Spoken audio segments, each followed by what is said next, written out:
కాకినాడ జిల్లా ఏలేశ్వరం మండలం తూర్పు లక్ష్మీపురం గ్రామంలో రాష్ట్రీయ గోకుల్ మిషన్ రాష్ట్ర పాడి పశుసంవర్ధక శాఖ ఆధ్వర్యంలో లేగదూడల పోటీలను నిర్వహించారు. ఈ కార్యక్రమానికి ముఖ్య అతిథిగా ఏలేశ్వరం మండల పరిషత్ అధ్యక్షులు గొల్లపల్లి బుజ్జి హాజరయ్యారు. ముఖ్యంగా పాడి రైతులు తీసుకోవాల్సిన జాగ్రత్తలపై రైతులకు అవగాహన కల్పించారు. దీనిలో భాగంగా 1 సంవత్సరంలోపు వయసు ఉన్న 40 పెయ్యి దూడల ప్రదర్శన చేపట్టారు. ప్రదర్శనలో పాల్గొన్న 40 పెయ్యి దూడలకు ఏలిక పాముల నివారణకు మందు అందించడం జరిగింది. అనంతరం లేగదూడల పోటీలు నిర్వహించారు. ప్రథమ స్థానంలో వీరంరెడ్డి దొరబాబు, ద్వితీయ స్థానంలో పేరుపురెడ్డి సూరిబాబు, తృతీయ స్థానంలో మజ్జి శ్రీనుబాబులకు గల లేగ పెయ్యి దూడలు గెలుపొందగా ఆయా రైతులకు నాయకుల చేతుల మీదుగా బహుమతులు అందజేశారు. ప్రదర్శనకు వచ్చిన లేగదూడలకు లివర్ టానిక్స్, మినరల్ బ్లాక్స్ అందించారు. ఈ సందర్భంగా ఎంపీపీ గొల్లపల్లి బుజ్జి మాట్లాడుతూ రైతులు తమ పాడి పశువులను పెంపొందించే దిశగా పశుసంవర్ధక శాఖ సూచనలు పాటించాలన్నారు.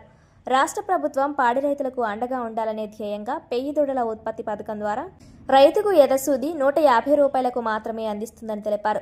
ప్రతి రైతు పాడి పశువుల అభివృద్ధి వైపు అడుగులు వేయాలని ఈ సందర్భంగా కోరారు. ఈ కార్యక్రమంలో లింగంపర్తి సొసైటీ చైర్మన్ పెంటకోట మోహన్, నాయకులు ఇజ్జనగిరి ప్రసాద్, వీరంరెడ్డి దొరబాబు, నైనాలశెట్టి బృహత్, గంగిశెట్టి ప్రసాద్, పశుసంవర్ధక శాఖ జేడి కాంతారావు, చిక్కం బాలచంద్ర యోగేశ్వర్, పశు వైద్యాధికారులు ఈ సతీష్ కుమార్, సాయికృష్ణ, టీవీ కళ్యాణి, పంచాయతీ కార్యదర్శి ఆర్ వీరబాబు తదితరులు పాల్గొన్నారు. మన టీవీలో చూసాం, సెల్ ఫోన్ చూసాం, 20 మంది రైతు సోదరులు చచ్చిపోయారు. దానికి కారణం పాడి లేక ఆ గ్రామాల్లో.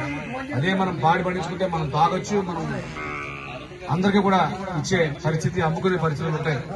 మరి ఇవాళ ఒక గేది, ఒక ఆవు ఉంటే ఆ ఇంటికి ఉపయోగపడి మరి వృత్తి కల్పించే విధానంలో ఆ రెండు కూడా ఉన్నాయి. మరి ప్రభుత్వం నుంచి ఇన్ని కార్యక్రమాలు వస్తా ఉన్నాయి కాబట్టి మరి రైతు సోదరులందరూ కూడా మరి పూర్వ వైభోగం తీసుకొచ్చి గ్రామాల్లో మరి ఇన్ని పశువులను కూడా మరి పెంచి పోషిస్తే అవే మనల్ని పెంచి పోషిస్తాయని చెప్పి ఈ సందర్భంగా తెలియజేసుకుంటూ, మరీ ముఖ్యంగా ఈ పథకం గురించి చెప్పారు డీడీఆర్. గతంలో పుడితే దొనపోదు కానీ లేకపోతే పెయ్యి దూడ కానీ పుట్టింది. ఖచ్చితంగా పెయ్యి దూడ పుట్టే పథకం మరి అది కూడా మనకు అదృష్టంగా భావించాలి. దాని ద్వారా కూడా మనకు ఉత్పత్తి జరుగుతుంది.